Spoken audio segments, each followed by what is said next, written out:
Aujourd'hui, partageons la parole de Dieu avec le sermon intitulé « Le jour du jugement ». En cette époque, différents désastres climatiques et calamités sans précédent se produisent chaque jour dans différentes parties du monde. En voyant ces événements dans le monde entier, même les païens disent « Le jour du jugement de Dieu n'approche-t-il pas ?» Donc, aujourd'hui, prenons le temps d'étudier les prophéties dans la Bible par le sermon intitulé « Le jour du jugement ». Je crois que vous avez vu les nouvelles de la température atteignant près de 50 degrés aux États-Unis et aussi au Canada. De plus, dans l'hémisphère sud, près de l'Australie, il fait extrêmement froid. Tant de choses comme cela se produisent dans le monde entier. En Chine, en Inde, en Asie du Sud-Est et dans divers autres endroits. Des dommages causés par la grêle ont également été rapportés dans des fermes en Corée. Non seulement de la grêle, mais aussi des inondations et des rafales sans précédent ont été rapportées. En Asie, les tornades n'avaient jamais été rapportées auparavant. Depuis l'apparition du coronavirus en 2019, il y a eu divers désastres, des tremblements de terre aux éruptions volcaniques. À travers les désastres qui se produisent actuellement, Dieu fait connaître à ses enfants l'époque où nous vivons. Ces événements nous donnent d'autant plus de raisons de nous réveiller maintenant et d'être en éveil, afin que nous puissions préparer suffisamment d'huile de foi, comme les 5 vierges sages, et recevoir Père, sans aucune honte, le jour de sa venue.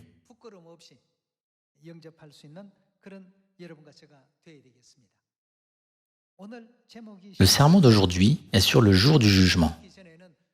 Il y a toujours un signe qui donne un avertissement avant que quelque chose ne se produise. Il y a 2000 ans, Jésus n'a-t-il pas transmis de nombreuses prophéties pour nous faire savoir que les désastres sont un signe qui précède le jour du jugement de Dieu?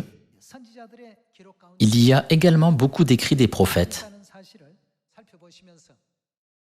Lorsque le jour du jugement de Dieu approche, nous devons préparer pleinement notre lampe et notre huile en nous demandant « Qu'est-ce qui m'a manqué dans ma vie de foi au sujet de ce que Dieu m'a ordonné de faire ?» Je vous demande d'y réfléchir une fois de plus, afin que tous les membres de la famille de Sion puissent entrer dans le royaume des cieux sans que personne ne reste en arrière. Nous voyons maintenant divers phénomènes météorologiques tels que la vague de chaleur atteignant plus de 50 degrés aux États-Unis et au Canada et la vague de froid qui gèle l'Australie dans l'hémisphère sud. Il existe également des problèmes non résolus concernant les armes nucléaires en Corée du Nord et la Covid-19. Des désastres se produisent partout, comme s'ils étaient préparés comme un paquet pour cette époque où nous vivons. En pensant à cette situation, ouvrons Ézéchiel chapitre 7.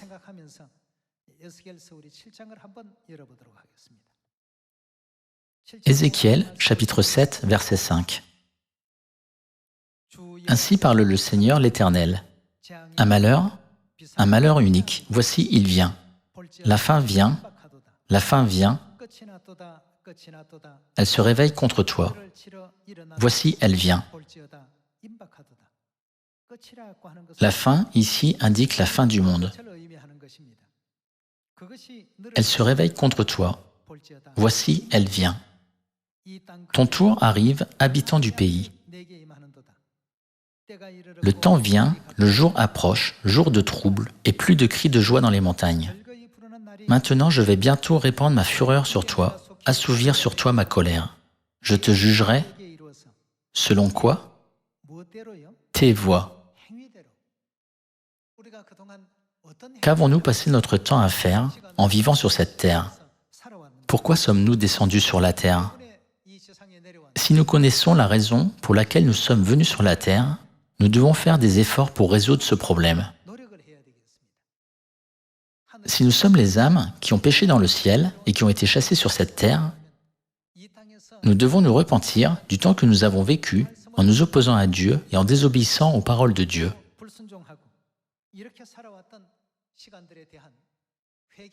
Que fera Dieu selon nos voies?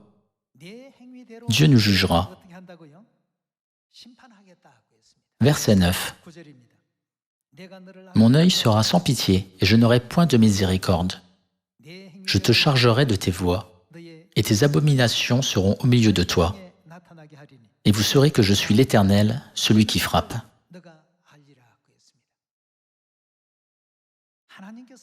Dieu sépare les justes des méchants.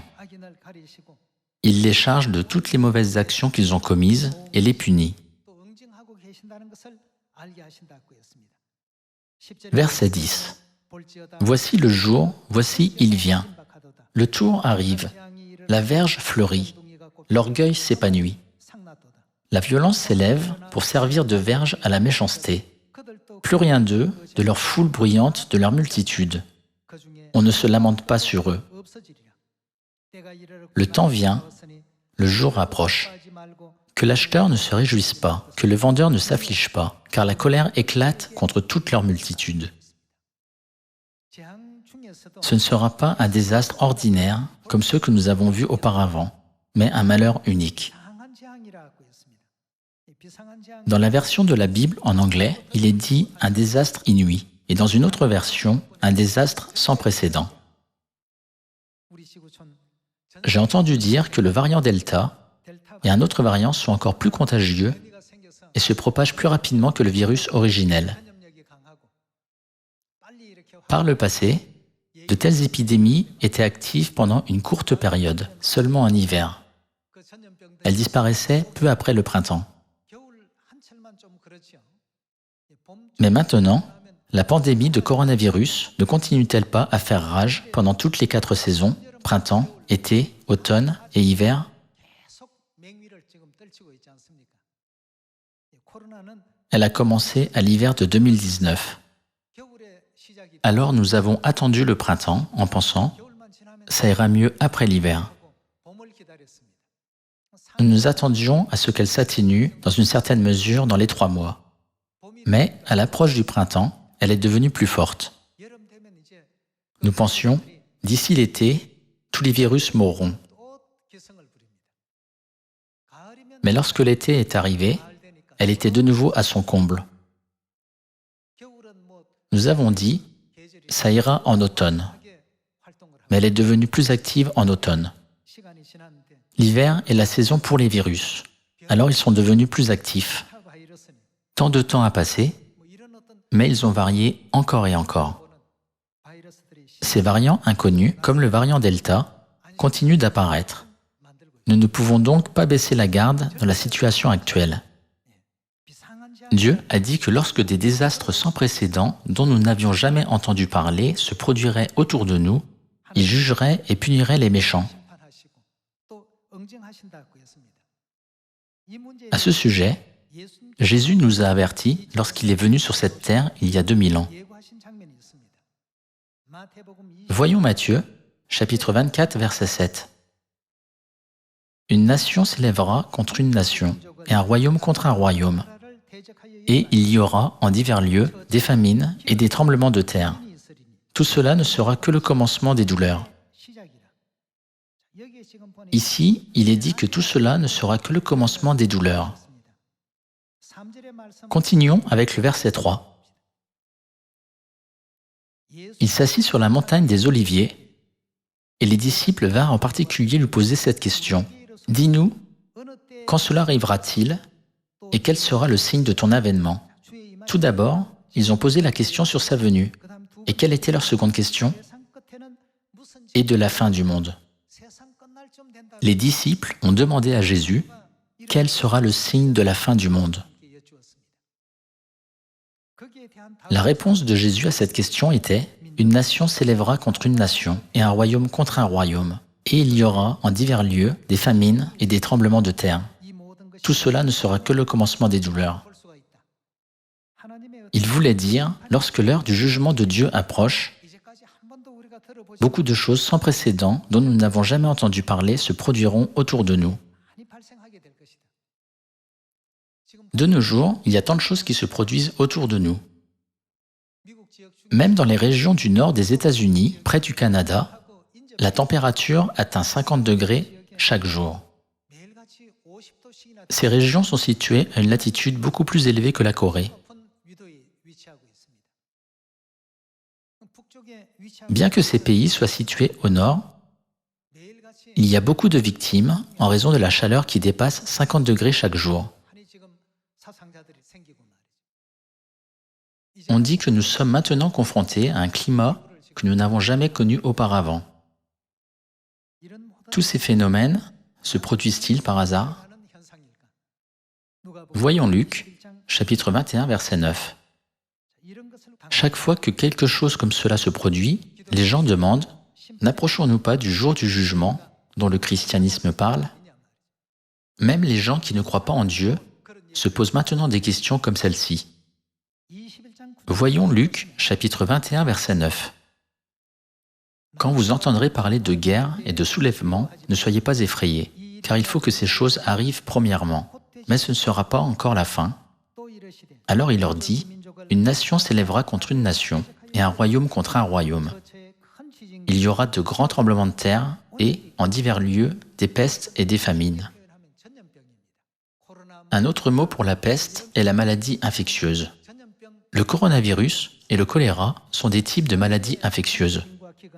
Il y aura de grands tremblements de terre et, en divers lieux, des pestes et des famines. Il y aura des phénomènes terribles et de grands signes dans le ciel. Il y a 2000 ans, lorsqu'on a demandé à Jésus « Que se passera-t-il à la fin du monde et comment pouvons-nous savoir que le jour du jugement de Dieu approche ?» De plus, par quels signes pouvons-nous comprendre que le jour du jugement approche? Il a également mentionné des pestes.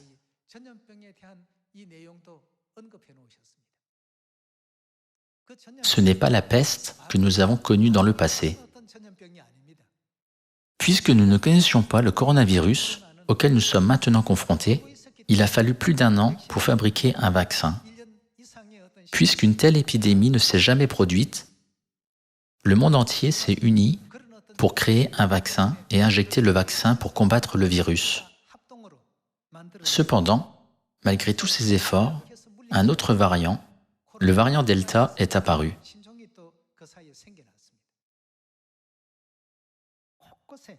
Il est écrit que de tels désastres se produiront en divers lieux. Et dans Luc chapitre 21, il est écrit qu'ils viendront simultanément sur tous les gens du monde. Passons au verset 26.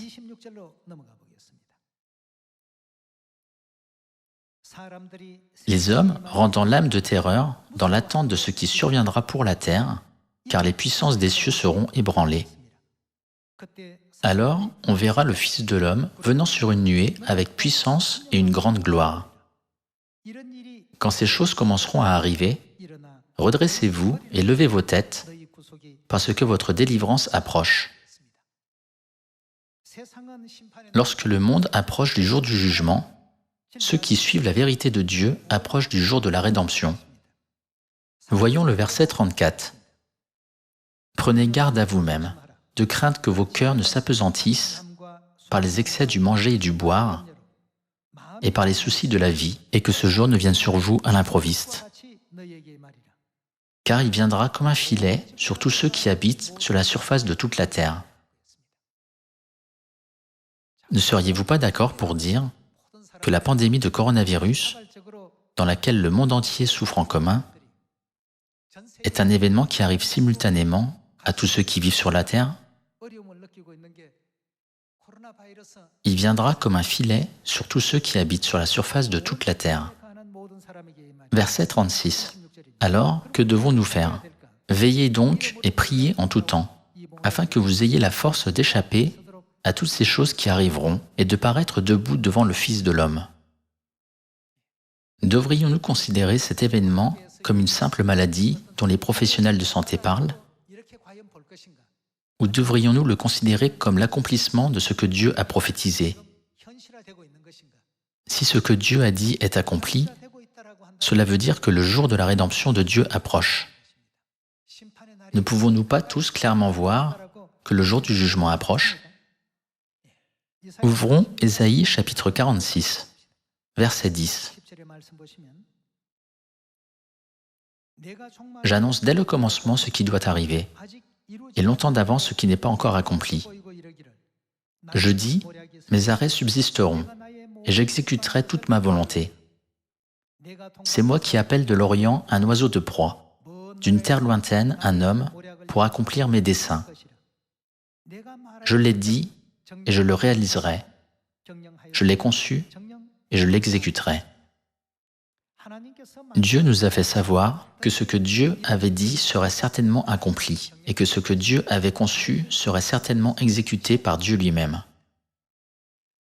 Dieu ne nous l'a-t-il pas déjà dit, il y a 2000 ans?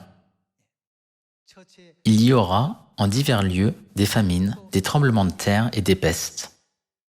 Dieu nous l'a déjà fait savoir en disant « Il viendra comme un filet sur tous ceux qui habitent sur la surface de toute la terre. » Quand et à quel moment de telles choses arriveront-elles? Il est écrit que Dieu nous enverra un signe lorsque le jour de la rédemption approche. Certains peuvent dire, n'y avait-il pas aussi des épidémies et des tremblements de terre dans le passé? Dieu a donné une réponse dans Ézéchiel chapitre 7.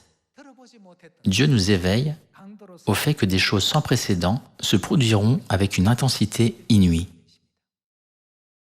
Comme Mère nous a accordé ses paroles de bénédiction par ses prières, nous devons bien nous préparer pour avoir la foi des 5 vierges sages de la parabole des 10 vierges.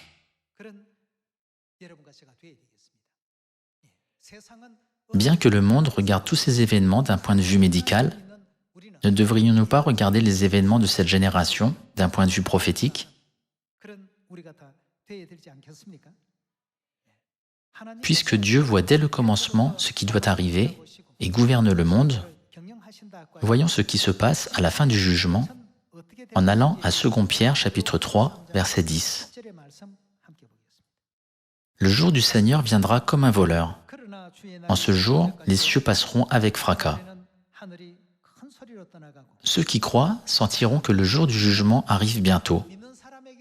Cependant, ceux qui ne croient pas se diront simplement « C'est une situation normale qui va bientôt passer. » Et la science médicale ayant beaucoup progressé, elle pourra bientôt guérir la maladie.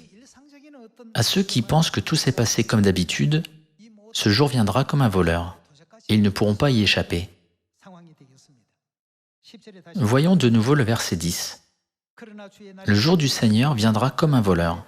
En ce jour, les cieux passeront avec fracas. Les éléments embrasés se dissoudront, et la terre, avec les œufs qu'elle renferme, sera consumée. Puisque tout cela est en voie de dissolution, combien votre conduite et votre piété doivent être saintes. Attendez et hâtez l'avènement du jour de Dieu, jour à cause duquel les cieux enflammés se dissoudront et les éléments embrasés se fondront.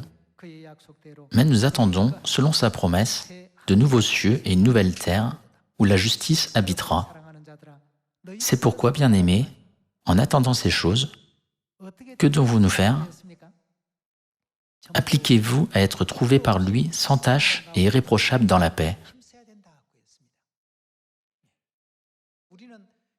Plus nous réalisons ces prophéties dans la Bible, plus nous devons penser « Est-ce que je vis pieusement et correctement ma vie de tous les jours, avec une foi correcte envers Dieu et un espoir pour le ciel? Dans quel but vis-je aujourd'hui, avec le temps que Dieu m'a accordé? » De plus, Dieu a souligné les parties où nous devons faire des efforts. Il a dit « Appliquez-vous à être trouvés par lui sans tache et irréprochables dans la paix. » C'est comme quand Jésus a dit « Quand vous verrez ces choses arriver, veillez et priez en tout temps. » Bien que les deux soient exprimés par des mots différents, ils ont tous les deux le même sens.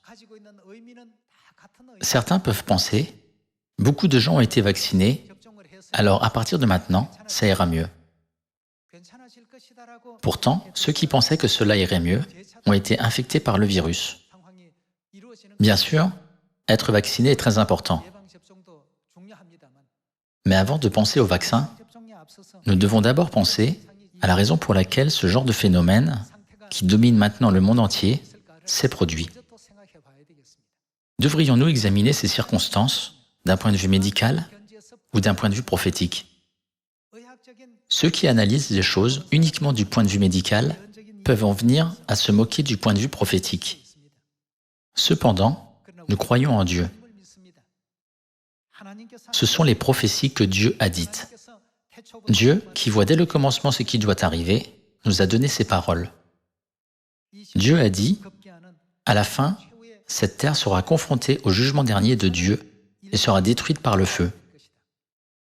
Nous devons demeurer dans les paroles de Dieu qui sont écrites dans la Bible. Soyons ceux qui voient tout du point de vue prophétique. Puisque Dieu a prévu dès le commencement ce qui doit arriver et a prophétisé, cette terre est réservée pour le feu. Nous devons croire que cette terre sera certainement jugée par le feu. Dieu ne tardera pas à accomplir tout cela par tous les moyens possibles. N'est-il pas écrit dans l'Apocalypse ? Il fut donné au soleil de brûler les hommes par le feu.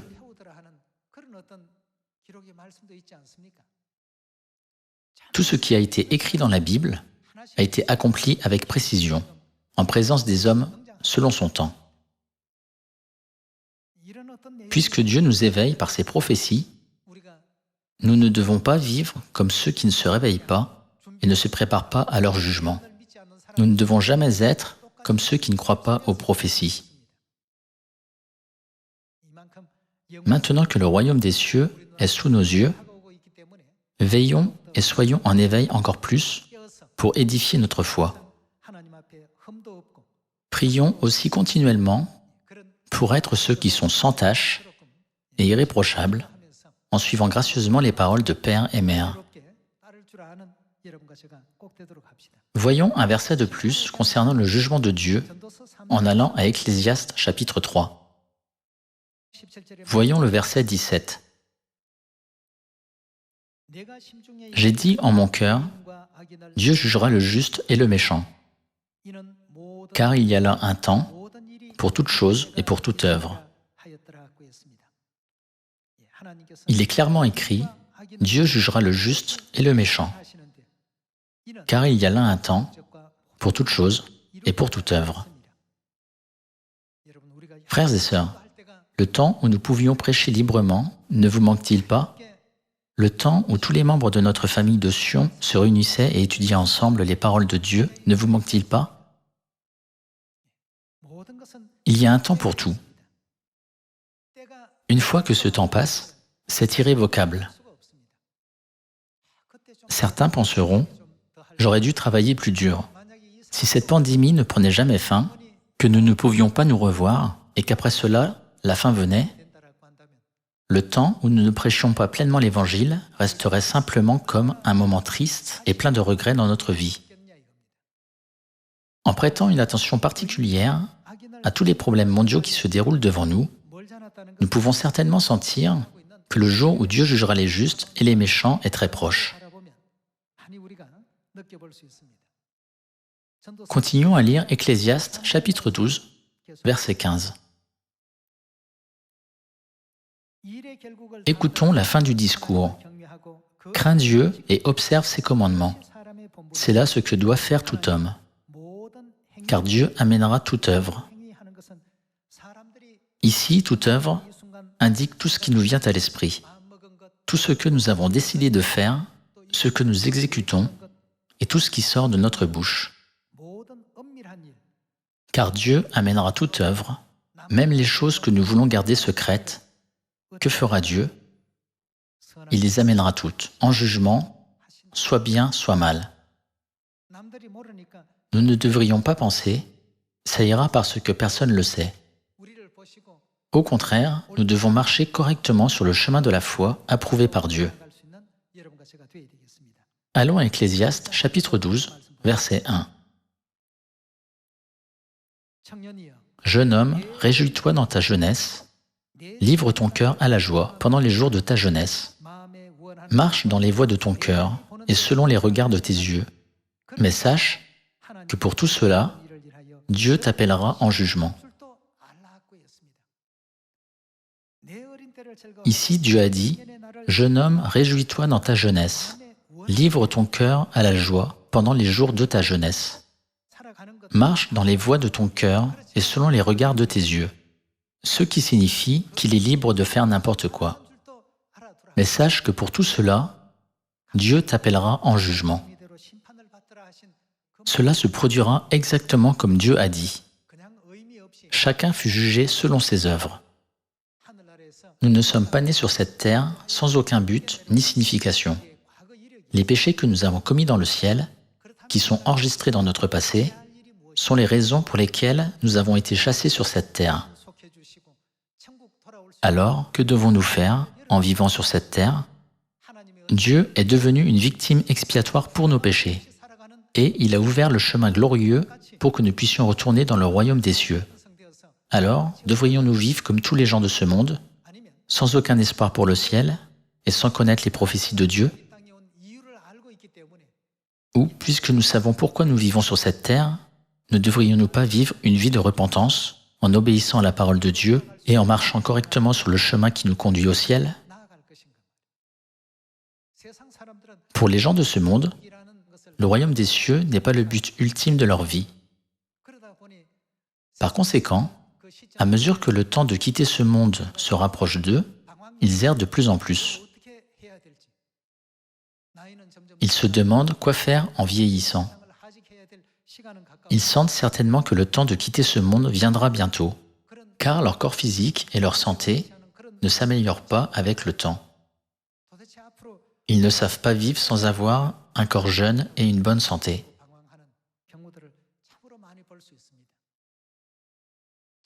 Cependant, nous savons clairement pourquoi nous sommes venus sur cette terre et où nous devons retourner. C'est pourquoi nous ne devrions jamais être ceux qui vivent dans l'ignorance, et nous ne devrions jamais suivre leurs exemples. Nous devons plutôt passer notre temps à leur enseigner et à les guider correctement, pour entrer ensemble dans le royaume des cieux.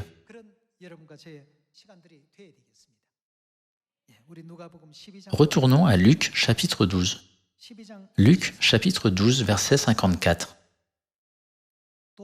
Il dit encore aux foules, « Quand vous voyez un nuage se lever à l'Occident, vous dites aussitôt, « La pluie vient », et cela arrive ainsi.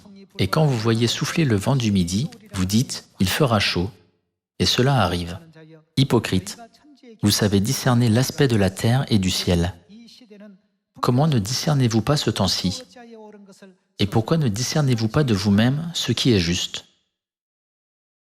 Frères et sœurs, nous devons prêter attention aux paroles de Dieu qu'il nous permet d'écouter aujourd'hui à travers l'Évangile selon Luc.